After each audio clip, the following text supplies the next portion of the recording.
I say we kill him. Yeah! I say we hang him, then we kill him. Yeah! I say we stomp him. Yeah! Then we tattoo him. Yeah! Then we hang him. Yeah! And then we kill him. Yeah! I say we let him go. No!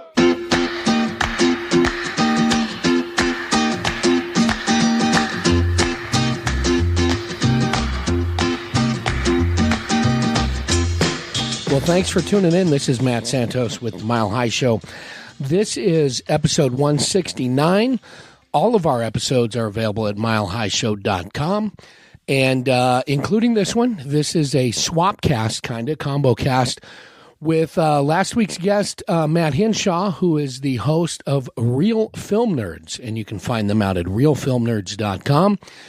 Follow him on Facebook, subscribe on iTunes and all those places.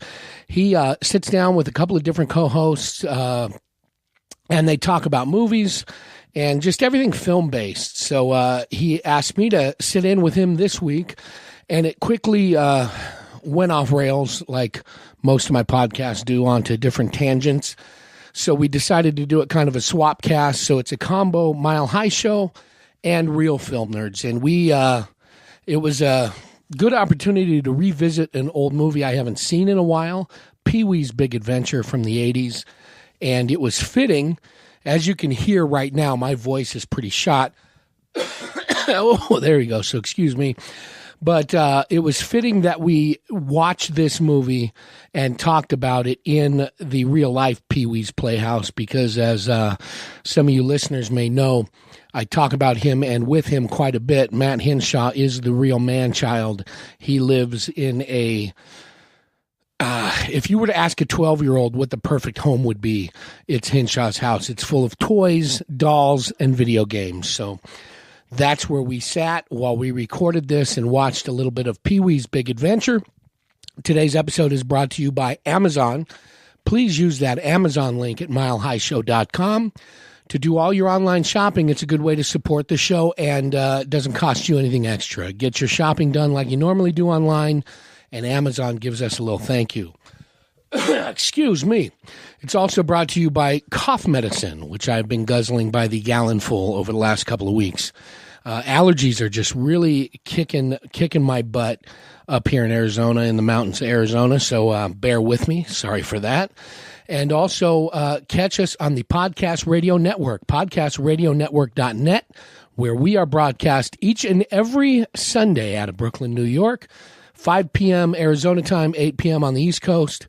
And check them out. A good listing, a good compilation of independent podcasts from around the country, the Podcast Radio Network at podcastradionetwork.net.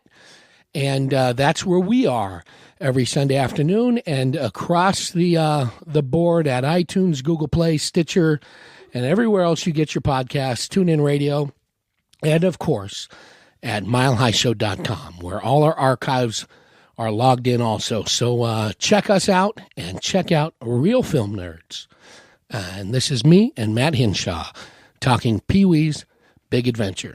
Hello, everyone, and welcome to another round of the Real Film Nerds podcast. This week, we have a special episode. This week, we're starting off our series, or not a series, but what Mike and I have decided to call the Real Film Nerds Legacy Podcast. This is where we go and watch a movie that is not currently in the theaters or show or whatever, and then we bring someone on and we talk about it. Well, my nice, wonderful, amazing co-host is busy this week. He's out at a wedding and TDY for work or whatever, bunch of stuff. So he is not able to record. So we have a super special guest this week. It's my good buddy, Matt Santos from the Mile High Show, our sister podcast, probably more like a creepy uncle podcast. And he is going to join me with watching a true legacy classic film. I guess he's not going to pick up his mic and say hello. Well, I know, just for a minute. Now he's going to say hello. Turn it off. So Matt, say hello. I'm going to cough into it. Hello. Real Film Nerds. You know what? This is the This is the first time I've been a guest on a podcast. Really? Ever? Yeah. You haven't been a guest on the podcast like all the different comedian Nope. people? No. Because, I mean, I know you record a bunch of those and you know a Yeah, lot of those but guys, I'm but all- they never have you on? No. Most of them don't live around here.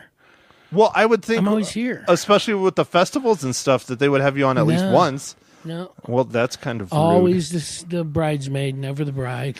Well, Always the pod, never the podcastee. I don't know. okay. Well, you are our first guest, I guess you would say, because Have you got sponsors yet? no, not yet. Then this episode of Real Film Nerds can be brought to you by Kroger's Tussin CF, non-drowsy for adult multi-symptom cough medicine. It clearly doesn't work because you were coughing up a storm, sir.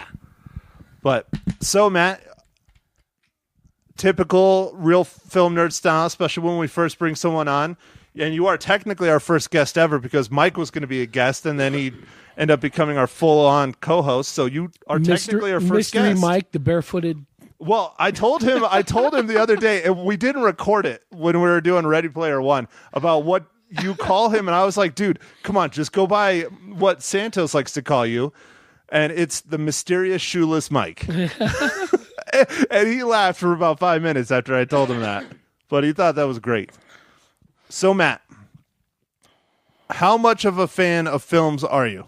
Huge. Now, you guys, and when I say you guys, I'm talking you, Mike, the guys from over at Blue Milk Podcast, BJ and all those guys, Dirk, are hardcore nerd out, name the years they came out, who was the key grip, who was the assistant director, all that stuff.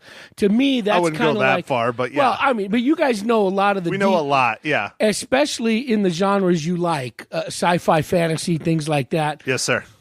Excuse me.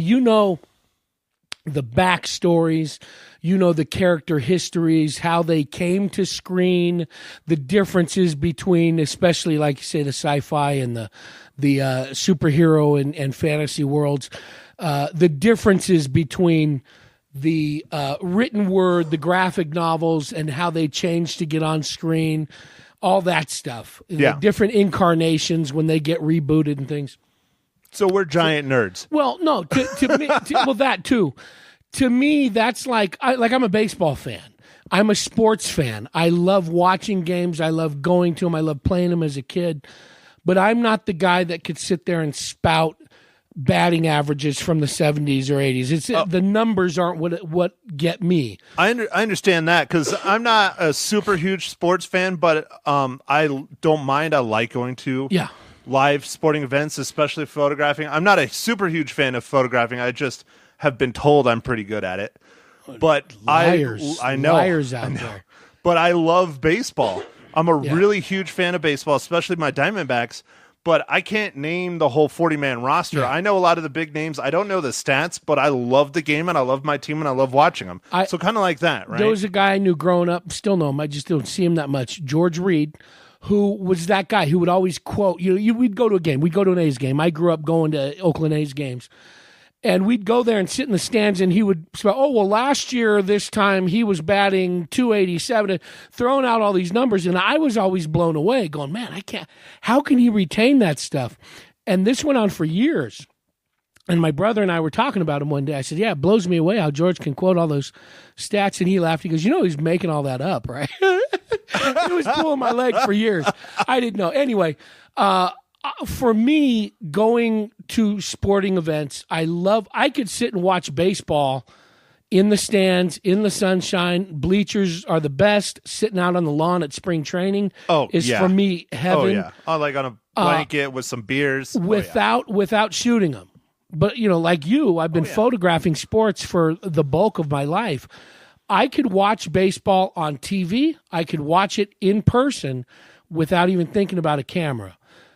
When I'm watching fights, boxing, MMA, if I'm watching basketball, if I'm watching football, pretty much any other sport, after about 30 seconds, all I start thinking is how I would shoot it. So I can't go to and I've done it before as a fan, going and sitting in a stadium watching football. I don't really enjoy it. I don't enjoy watching basketball unless I'm shooting it or any other sport. Baseball, on the other hand, I could sit and just enjoy the ballpark experience. And I don't know why that is. I can understand that. I've done that, quite a bit, not just on sports, but just any kind of event, rock concert, hell, even just walking up and down Whiskey Row, going to work or whatever. I'm still thinking, like, how would I shoot this or how would I do that? And I think that's just the photojournalism mindset. But. Concerts either. I can, if I'm in like a big arena show or a stadium show, I can't enjoy it. To me, they're just boring. I'd rather listen to the CD in my car. Small clubs like we have on Whiskey Row, no, I could sit and I can enjoy that, but I'm still typically shooting pictures at the same time or thinking, how would I do this in this lighting and stuff like that? Oh, well, if I could afford it, I would probably go to as many concerts as I possibly could, but they're ridiculously expensive. But the hard part that I have with concerts and any of the big events like that, shooting-wise, is I would like to be down shooting it so I could have photos of my idols that are mine, not someone else's. I would love to do that. But anyways, that's all besides the point. To bring it back to Real Film Nerds, is the feeling I get when I go to a baseball game. It's not even so much the team or watching the game. It's especially like a stadium, an arena, like specifically Oakland is where I'm more familiar with. When you're walking through the parking lot and you can hear batting practice going on, you hear the crowd. When you walk through the tunnels, because you got to go through kind of like the underground to get there, and you're in, under the concourse, it's kind of dark. And then when you walk out to the seating area, and specifically a daytime game, the sunshine, the sights, the smells, the deep green of the grass, or at night you see the bright lights, and again, that color of grass in a major league field there's nothing greener. No, it's maybe a golf course. To me, that is the experience. That's what I really enjoy. And I start thinking back to, okay, when I was a kid and we used to go to the ball games with my dad, and we never went without at least 5 neighborhood kids with us. So there was always, 10 people going. That was the experience. That's what I enjoy. It's the same thing about going to a theater, to a movie, to bring it back to Real Film Nerds. I enjoy watching movies at home. Streaming them or on DVD or Blu-ray where you can pause them. It's convenient. It's great. But there's nothing like going to a movie theater, killing the phone. It's not going to ring. There's not going to be any interruptions. You can't pause it if you want to get a snack or go to the bathroom. You got to do that beforehand, because otherwise you're going to miss something. And I was just having this discussion today with our former co-host, Seth, at work, about how it's great, all the access that we have to media, Netflix, Amazon, Blu-rays, streaming, Vudu, all that stuff. It's great. But still, there's nothing like the experience of going to the theater, sitting down, having your soda, having your popcorn, hot dog, whatever, and trying to hold your pee as you're waiting for the movie to come to an end, because you're right. It's an experience. It's a giant screen. It's a communal experience. You experience it with a lot of other people. I usually go there by myself and cry. I love the movie theater. I enjoy going by myself. I love sitting in a theater at 11 o'clock in the morning on a Tuesday when there's 10 other people in a big theater. I don't mind it at all. People used to make fun of me. Say, oh, you're a lonely guy. You go by yourself. I enjoy doing that by myself because I could just sit and concentrate. Yeah, and actually focus on the film. Now, but the other way, it's also a blast. Like, I go with my comic book shop a lot. Game On. Here in Prescott at the Prescott Gateway Mall, by the way, they will go and buy out a theater and sell it to specifically people that are diehard fans that want to go see it. And that is an experience of its own versus just seeing it alone in a theater with a bunch of nobodies. Going with a bunch of people that know the background, that know the stories, that love the comic books, that love the other prequels. They laugh when they're supposed to laugh. They don't talk when they're not supposed to be talking. I mean, it's a total another ballgame. And that's the beauty of going to the theater, because it's great and I've been in some of those theaters where it's really empty, like a early matinee, especially on a rainy day, going into a theater and watching something kind of by yourself. You got the whole place to yourself. But the flip side of that, it's also just as great to go on an opening night when the theater's packed and it's a big blockbuster coming out. So it's just neat being in that experience when the house lights kind of dim and the previews are going to start. It's exciting. And I remember the first time I took my son Anthony to the theater ever, the first time ever. What movie was it? You know what? Now I don't remember. Again, it wasn't so much the movie; it was the experience of going. I want to say it might have been Turbo. I want to say I think I remember what it is. What? But I'm not 100%. I think it was either Cars or Planes, wasn't it? Planes was the first time we went as a family. Okay. It was almost the same week we went, me and him by ourselves. I think it was Turbo. Because we went, sounds probably right. Me and Anthony by ourselves, and then we took Mrs. Mile High Show the next time, and it was really close. I think it was within a week, and I think it might have been Planes. Cars was out long before he was born. Was it? Okay. Yeah, but I think. Well, but there's been three Cars movies now? I've never seen any of the other ones. I've only seen one. There's a bunch. The first one, I think, I haven't seen the second one, but I saw the first one. I saw that one actually when I was in New Mexico, and I took my nephews. Yeah. And they loved it, and they kept saying how, oh, man, this looks just like New Mexico. I'm like, well, they drove down I-40 and hit all the Route 66 spots, specifically in Gallup, where I was, and in Winslow, where we drove past, and Seligman and Flagstaff. And so that movie, that's why it looks that way. There's a great documentary on the tail end of that, included with the Blu-ray. DVD. It interviews Angel, the guy that has the barbershop in Seligman. Yeah, I remember that. Pretty cool. Anyway, but the thing is going to the theater, and we have we do now. We have a very big screen, thanks to Matt Hinshaw. What is that, a 70-inch, 65-inch? 65, 65. Before that... Changes your life, doesn't it? Well, before that, our TV screen was that one... I don't know, what is it, like a... 32, I think, something like probably that. smaller than that, the one in the front room. 27, maybe? It doesn't matter. But that's what he's used... Or watching him on a laptop. That's what he was used to. So to see his eyes the first time he went into a theater was exciting. It was fun to watch. And then 10 minutes in, he looks at me in the theater and says, "Pop, pause it. I got to go pee." So we had to miss it. It was hard to explain to him. He'll learn. He has since. He'll learn. Now we've gone to more movies. But that first time a few years ago, when he didn't understand the idea of, no, you can't pause, you can't stop it. This is something a big room full of people are experiencing together. It's not something we're watching at home by ourselves. Now, Mr. Santos, as I do with all the new co-hosts, or in your case, Real Film Nerds guest number 1, what is your favorite movie? To me, that's kind of like saying, what's your favorite song? I have tons of favorites, and it all depends on the mood I'm in.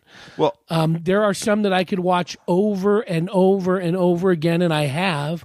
And then there are others that I may see once every 4 or 5 years, and they're equally as enjoyable to watch.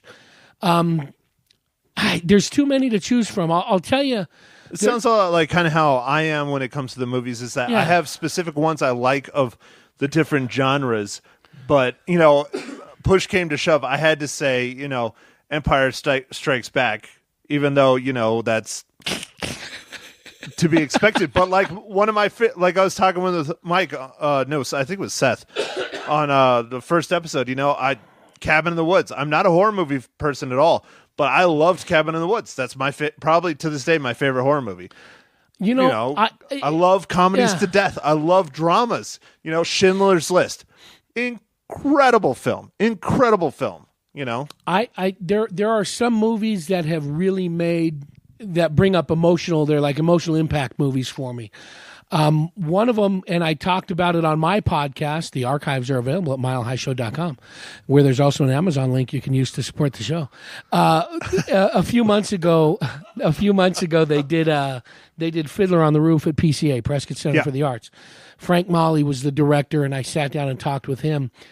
And the reason I wanted to do a podcast on that play is because I've seen the live production a few times, but I've seen the movie dozens of times.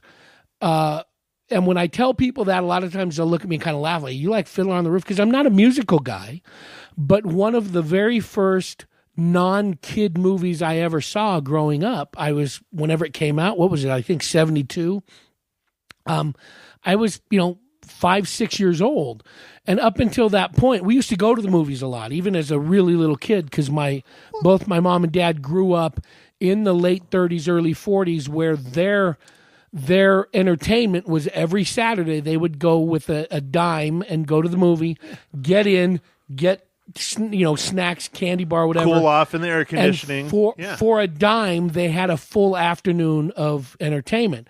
So my mom specifically grew up every single Saturday. She was at the movies from the time she was 4 or 5 years old until she was out of high school. Man, I should have your mom on. The good thing is, and I told you this when we were talking about what movie we wanted to do, was pick something you haven't seen. Well, for me, if I haven't seen it in the last 6 months, it's brand new because I don't remember anything. Every movie in the world is brand drugs, new. Kids. Every movie in the world is brand new to my mom because she doesn't remember yesterday. Yeah. But when we were kids, my mom would take us to the movies. And I remember the first Disney cartoony movie I ever saw in a theater. We saw a lot of them on late night TV and Saturday afternoon TV, old, Westerns and John Wayne movies and stuff. But the first adult, quote unquote, movie I saw as a kid in a theater was Fiddler on the Roof. And it blew me away. Just the history, the fables, the old, Tevye the Milkman, who was it? I can't remember now who wrote the original short stories those are based on. But to see that film at such a young age really made an impact. So I really enjoyed watching that. So that's one of my favorites. I love the old bogey movies. Casablanca is one of my favorites that I watch at least twice a year. It's good. It's a classic. I've got a bogey little box set I got at Costco. I've got actually 2 or 3 of them with different films in each box set. But, The Big Sleep, is it Dark Victory? Now I can't remember. But a lot of those old PI, private eye cops and robbers movies that Bogart was in are great. So I love watching those. It's kind of hacky to say because it's, on everybody's top 10 list. But Citizen Kane, to me, is such a beautifully photographed movie. It's incredible, the angles that Orson Welles used. And especially when I saw that, the first time I saw it, I want to say I was probably a freshman or sophomore in high school.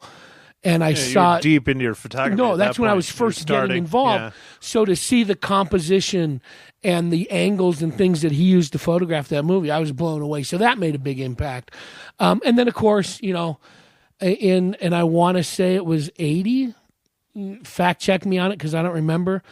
But me and a couple of buddies of mine, I was the youngest. They were 17, 18, 19. We hopped a BART train in Hayward. That was like the subway version of what we had in the Bay Area. See, now it's starting to turn into the Mile High show. We hopped because I grew up in the Bay Area. We jumped a train at about 3 p.m. It's a little thing. It goes under the Bay Bridge, and we got out in San Francisco, took a Muni to Daly City, South San Francisco. It was right across the same parking lot, but across from the Cow Palace in South City, San Bruno.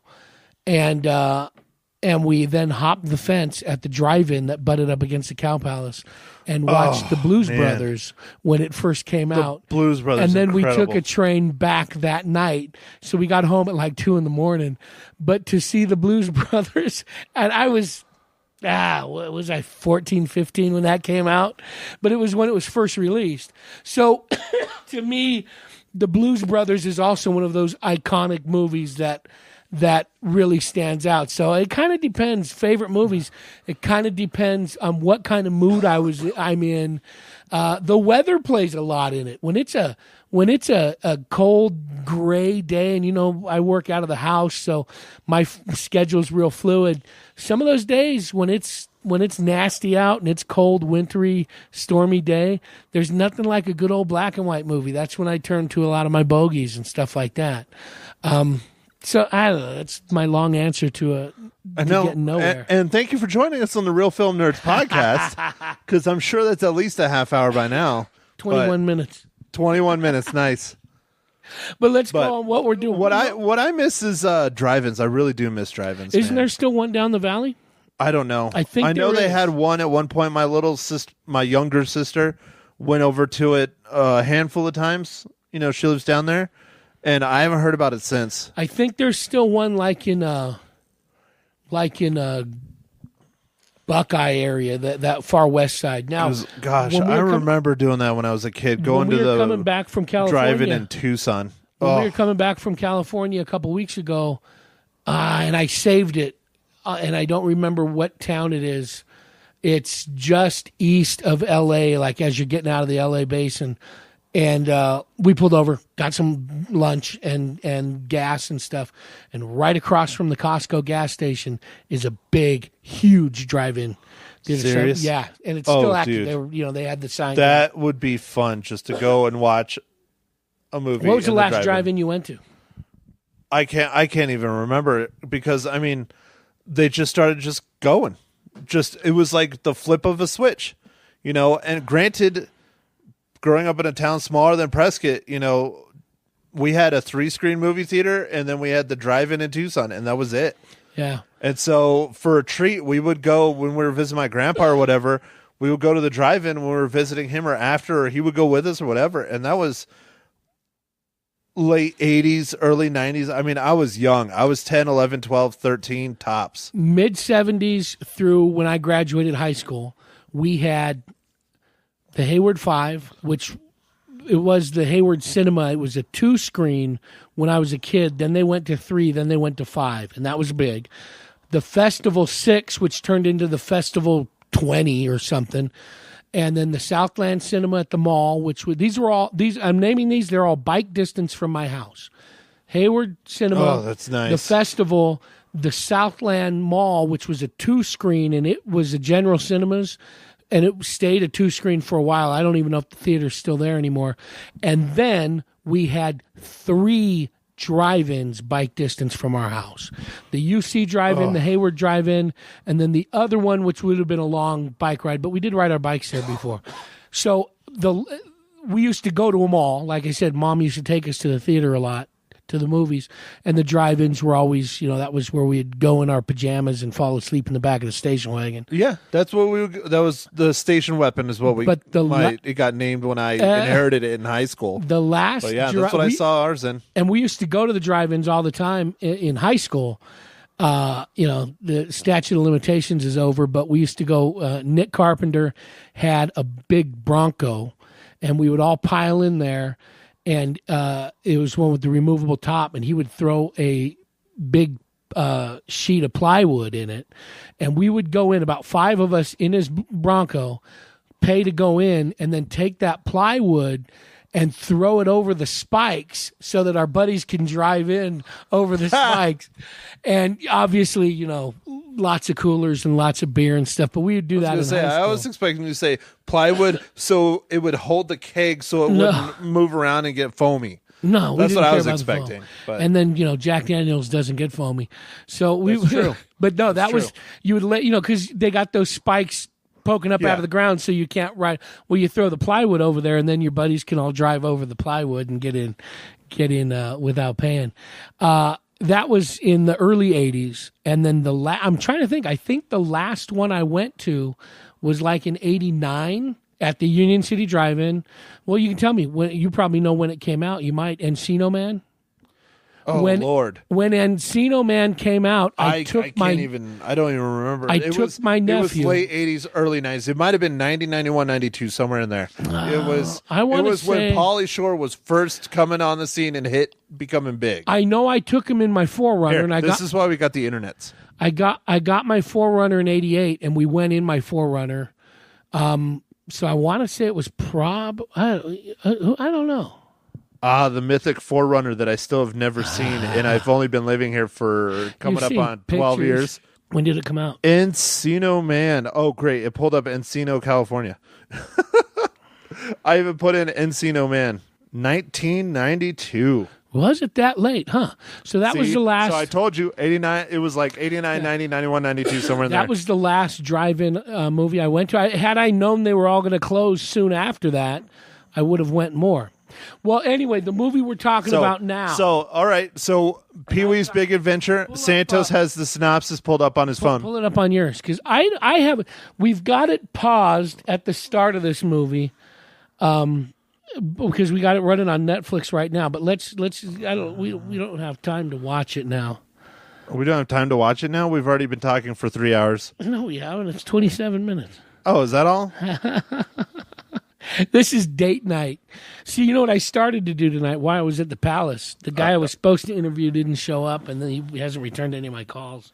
Okay, so you want me to... I know you already had it pulled up, but I will read the synopsis and go all ahead. that stuff. Go ahead. Well, it's loading. For some reason, my internet just tanked. Come on, internet's work. Are you downloading something? No. Pornography? I like that you come over to my house to download pornography. What are the other questions you usually so ask? rude. No, I usually just ask what your favorite film is and, stuff like that.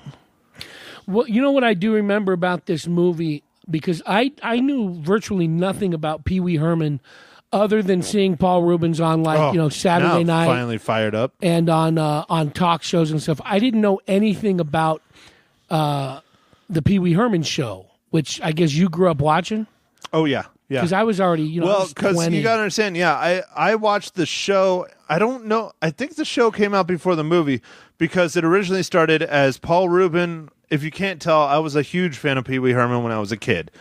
Paul Rubin originally started out as one of his stand-up kind of routines is he was Pee Wee Herman. And then he did a special for, it was either Showtime or HBO or one of the big pay channels, which back in the 80s, late 70s, early 80s was a big deal because people didn't have them back then. And so he did a huge hour and a half, maybe even 2 hour long. I remember we had a videotape of it, and that just skyrocketed him. He got a TV show. I think it was on Saturday morning. It ran either at the start of the cartoons on Saturday morning or at the end. And then he did Pee-wee's Big Adventure, and then he did Big Top Pee-wee, the big cinema films. And Pee-wee's I saw all of them. Pee-wee's Playhouse ran from 86 to 91. When was Big Adventure out? Big Adventure came out in 85. So the movie kicked into the show then. Interesting. And the people that were on that and in this movie, the biggest in comedy. I mean, Phil Hartman. Huge. Yep. Phil Hartman, he's in this movie. Yeah. Yep. So anyways, all right. So let's get back on the movie. It is Pee-wee's Big Adventure. It came out in 1985. It stars, as we were talking, Paul Rubens, Elizabeth Daly, Mark Holton, Diane Salinger, Judd Omen, Irving Hellman, Monty Landis, Damon Martin, and that's plenty because I can keep going. And now this one I did not know at all. It was directed by Tim Burton. Oh, yeah, I did. I had no idea. Yeah, and that's what it was, one of his early ones, and just the colors and the lighting in this movie, all the huge neon colors and everything, really, he's been using that style for a lot of different things. So, when did Batman come out? Oh, the original Batman? Well, Burton's. Tim Burton's, it was like 91, 92, 93, somewhere in there. I was middle school age. But you could see, once you know it was him, and I remember it being him because at that time hadn't really heard of him, and then, when was Edward Scissorhands? Edward's same. It was mid to late 90s, I believe. Yeah, because the way his style comes through is really evident in Big Adventure. Well, I didn't even know that. So I've the been dinosaur a fan, section. I've been a fan of Tim Burton for basically almost my whole life then. But written, back to the movie, written by Phil Hartman, Paul Rubens, and Michael Varhol. I like that. Are you on IMDb? Yes. Writers Phil Hartman, Paul Rubens, and others. And others, yeah. It depends. You're on the app. I just pulled up the website. Well, and one of the reasons because of that is, like you said, Rubens, the character of Pee-wee, he was using, and I don't remember whether it was UCB or Second City, whatever comedy group he was with, was an incubator for so many comedic minds that came up through the 80s, 90s, and 2000s. Just about everybody who came across through Saturday Night Live and all that through there was working with these guys. So there was so many people inputting into the script and into the sketches and things. All right, so here's the synopsis. There's multiple synopses. Is there one that explains pretty much the whole thing? But so I'm going to pick one. This one was written by John Wiggins. Pee Wee Herman, a man who is handicapped by natural immaturity, has a happy-go-lucky life. His house is full of toys and gadgets and has a dog named Speck. He also has a bicycle which he loves like it's his own child. However, his enemy, Francis Buxton, who is also naturally immature and rich, covets Pee-wee's bike. Then as Pee-wee was shopping for more toys and things for his house, he noticed that his bike was gone. He immediately blames this on Francis as he believes that Francis has stolen it. But Francis claims that he has nothing to do with it. This is when he tries to search for it. Then he was told by a fortune teller that it is in the Alamo, which is in San Antonio, Texas. Pee-wee is determined to find his bike. What a great choice to do this in the man-child's house. It's great. Now, you know what? I was waiting until you left to cry. We're sitting in a room with a 2-foot-high stormtrooper. It's only 1.5 feet. A That spaceship stormtrooper with has dolls more in girth it. than either of us. The Star Wars gift collection. Do you got? You know what? The Pez collection, that was a gift. That was Do you have from work. salt and pepper shakers? No. Star Wars. no, that's Now I know impractical. what to get you. And we haven't even left the front room. The doll room is down the That hallway. is not a doll room. That is an office. There's a computer in there. Full I do of work in there. dolls. I need to do my taxes still. I have not done my taxes yet. So the man-child Pee Wee Herman being played in the man-child. How many video game components you got there? Consoles. Well, PlayStation 3, PlayStation 4, Xbox 360, Xbox One. But that's typical. Most people that play video games are actually people in my age bracket, if you want to know the truth. A lot of the younger ones play them, but they're mainly the games are mainly designed for people my age now. Whatever, hater. Okay, let's watch the movie so that then we can talk about it. How's that? I'm going to pause. Let's take it off pause. Okay, one of the beauties of this movie and of the character of Pee Wee is just he's so over the top goofy. Like just now, he's brushing his teeth and it's a doing rabbit giant- dog, Oh, it's a giant toothbrush that's Yeah. like 12 inches long. and he's getting Scotch tape. He's going to tape up his nose. He's just being a goober. But when I watched this, I mean, I was 19, 18, I was 19, like 20. 6, When 7. it came out. So and Anthony has watched a good chunk of this movie. So for little kids like you were when you watched it, and Anthony is now, it's hilarious because he's so goofy, but at the same time, for adults, it's also very funny and it holds up. To see how he, the biggest thing in the world was his bike. And then that's what he was gonna go on this quest to find. It's just fun to watch. It's very funny to watch, and all the neighborhood kids that are also adults. Well, let's just be honest about this. Who the hell doesn't want a fireman's pole in their house? Yeah, it's. I mean, that's. I don't care Mr. how T old you are. cereal. That's fun. Yeah, Mr. T cereal. and I don't Again, care his knife. It's a 12-inch long Yeah. knife for because the he's butter. a little kid and Yeah. everything's bigger. I think this really holds up. Again, like I haven't seen it in a long time, but I have watched clips with Anthony. We test out a lot of stuff. We'll pull up things on YouTube and watch them with him because sometimes certain movies you'll be watching and you can see it's like he's not going to make it through. It just won't capture his attention. So we do it in little clips just to see, and then we'll go through. I think it's about time we watch the whole movie. And Large Marge, remember? Oh, dude, I can't even. truck driver? Like, I won't lie. That I won't scared lie. me. I had nightmares about that when I first saw this movie, and when probably until I was 12 or 13, which was probably the last time I watched this movie, was until then I could not watch the part where with her face and Yeah. exploding and the scary stuff. I could not watch that. I had to fast forward through it every single time when I was a kid. I couldn't do it. I could not do it. It scared me so bad. And then, the scene with the dinosaurs. You know, Yeah. that's a legit spot. That's in California. When I was a kid, we have a timeshare out in California. We've had it since we left California in, I think, 85. But we've had it forever, and we would go back every summer as a family to the timeshare. Well, my dad preferred to go the way through San Diego because it was faster because of Sierra Vista. Yeah. Well, you know where the dinosaurs are off of, right? No, they're I off of. forget. They're up off of the northern part, closer towards I-10 area. Yeah. It's a little 2-lane high. It's probably not 2-lane now, but it was 2-lane back then. And I begged him every year, let's go see the dinosaurs. Let's go see the dinosaurs. And one year he finally took the way to go by the dinosaurs, and we didn't stop. And We just kept going. He's like, see, look, dinosaurs. I don't think there's anybody that lived through.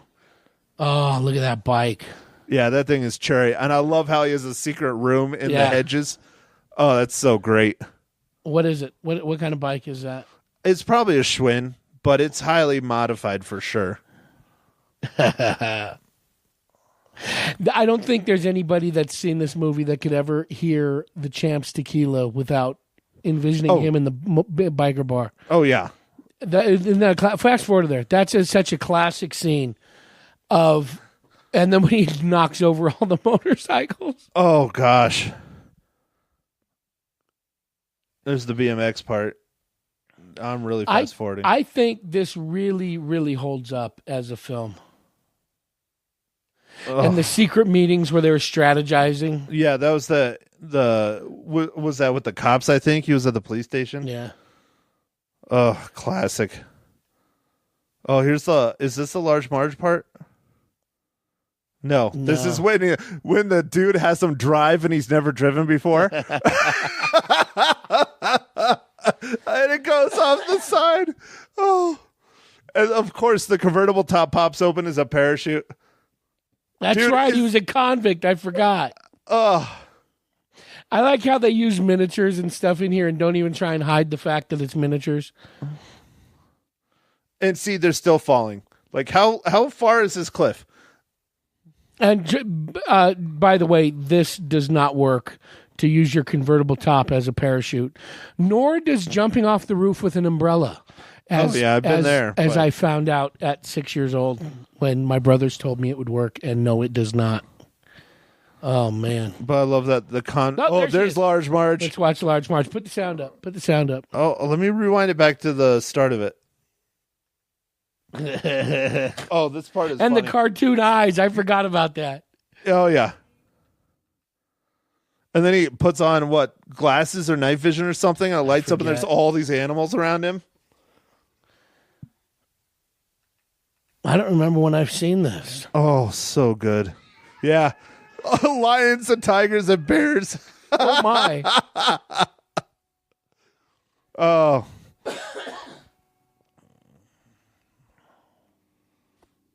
Large Marge.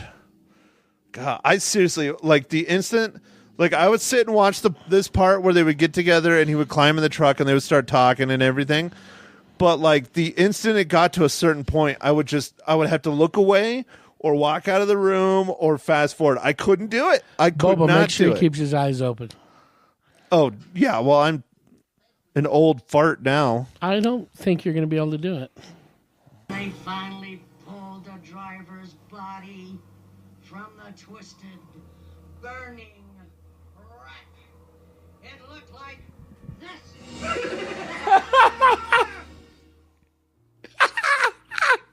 I saw you blink.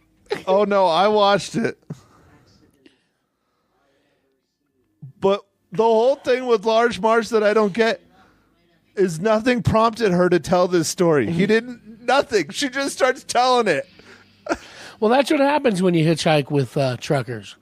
They often just go into random stories, from what I've heard. And then their face turns into claymation. I think this is the restaurant part, not the biker part. The dinosaurs. Dinosaurs. The other thing that really upset me when I saw these is that I thought they were going to be green and red. They are not. They are gray. They are green and red lighting, and I didn't understand that as a kid. Here, go to what do you call? Go to You want the biker part, right? Yeah. Oh, this is where he hooks up with the girl and they sit in the mouth of the T-Rex. I always wanted to do that too. Sit in the mouth of a T-Rex. Hey, it's a hobo.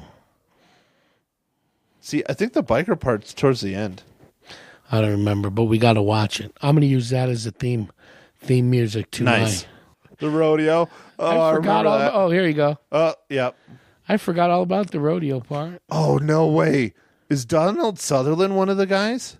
No. Here's the rodeo. The end of the rodeo. You know what would be good for your podcast as well is why don't we go through and do Prescott-based movies?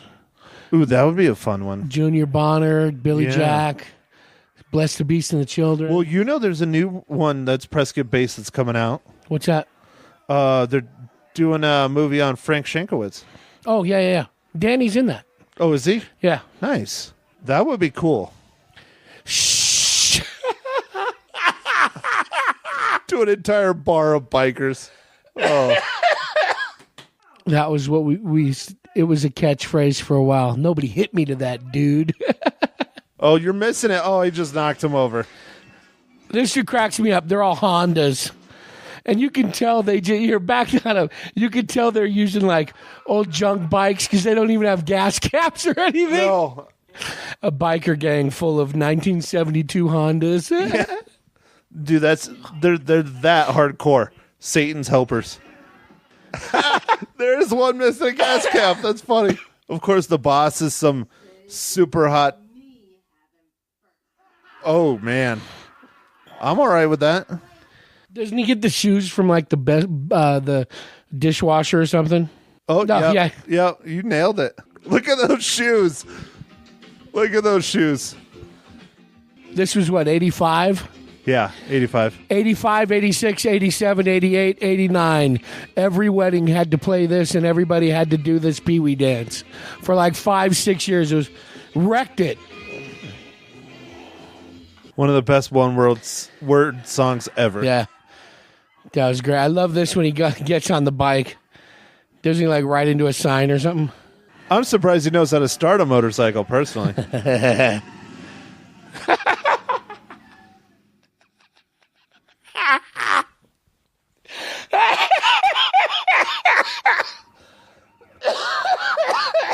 Oh, look at the motorcycle escort with the ambulance. Favorite movies? I think the key takeaways from this podcast are, one, Pee-wee's Big Adventure holds up. It's got some hugely hilarious scenes in it. And two, you're a real man child as we sit in Maddie's playhouse. Yeah, but I cook my breakfast the old-fashioned way, and I drink coffee with my breakfast. So I'm only like 30% man-child. Is that all right? Is that okay to say? I think your coffee to doll ratio puts you above the bar. Well, I hate to tell you this, Maddie, but not everyone on this planet drinks 4 gallons of coffee before 10 a.m. in the morning. All right, so I'm guessing we're closing this out. I think so. So then we got you got some editing to do. Oh, dude, I don't. I'm just going to run it. This is roll it. This is a good Swapcast. In the real film nerds world, we rate all of our movies on a scale of 1 to 5 reels. Okay. On 1 to 5 reels, 5 being the best movie ever, 1 being nothing but hot garbage. Where would you rank Pee-wee's Big Adventure?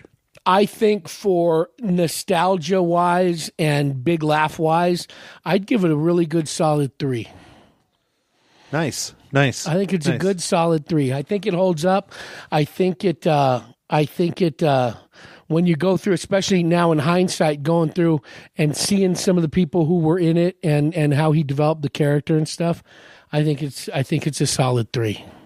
Now I'm biased because, like I said earlier, I'm a huge fan of this movie, a huge fan of Pee-wee. I was just ridiculously addicted to it as a kid. I just loved it. I give it 4 out of 5 reels. I just love this movie, and now that I know it was directed by Tim Burton, it just makes it that much better. Yeah. It really does. Cool. So, well, I guess that's it for this week, guys. Don't forget to like, subscribe, comment, give us reviews on iTunes like Maddie's going to do later, like what I did with the Mile High Show, so that we get more popular on iTunes. But other than that, thanks for hanging out with us. I know this is a long one. It's a fun one. It's a little bit different format. You know, shoot me an email, write us on Facebook. Let Mike know that you miss him. Let me know what you thought about this, and maybe we'll do more of this Shoeless format. Mike. Yeah, the mysterious shoeless Mike. So just let us know. Let us know what you think of this. I've gotten 0 feedback from anybody, so until someone says that it's crap or that it's good, I'm just going to keep doing it. I don't care. And check out milehighshow.com for lots of Matt Hinshaw and interviews with a bunch of local and traveling musicians, comics, artists, and all those good people. Yeah. Thanks, Matt, for coming on and joining me this week fun. and filling in for Mike. Should have had you promote your show a little bit more, but you know, I'm sure all 3 of our listeners already listen to your show or know of your show. Well, I know my mom does. Patrick down in Phoenix, I don't know if he does, but he should now. So hopefully he will. Well, I mean, You know what? You I need to get have him on. I mean, Yeah. we've talked about it for the Dude, past couple of years. The next Rattlers game, Yeah. just go to, well, but the problem though is when he shows up for the Rattlers game, He's he in shows and up out. right when it starts, Yeah. shoots a little bit, takes off because he's got other stuff. No, I've got it. We've Hit him talked up. about getting with him in the past. Hit him We up just- on his days off. And he wants to. He has like middle of the week days off.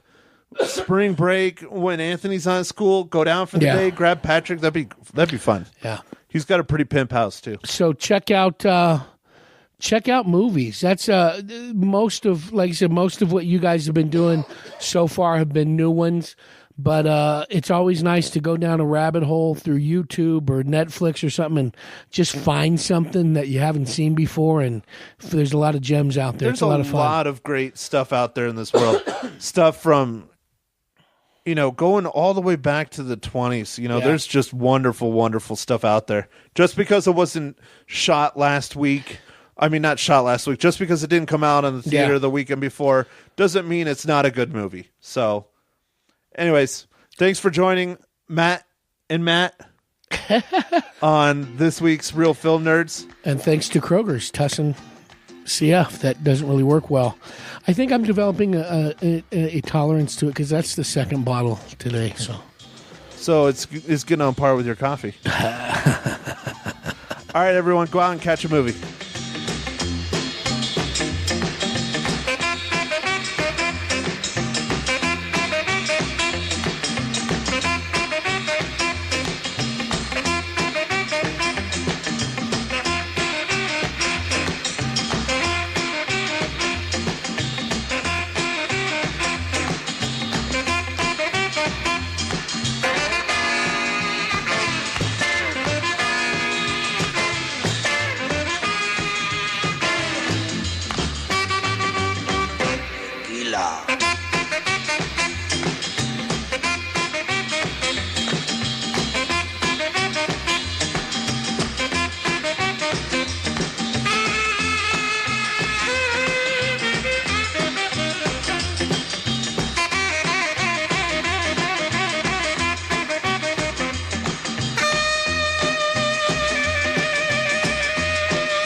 Tequila.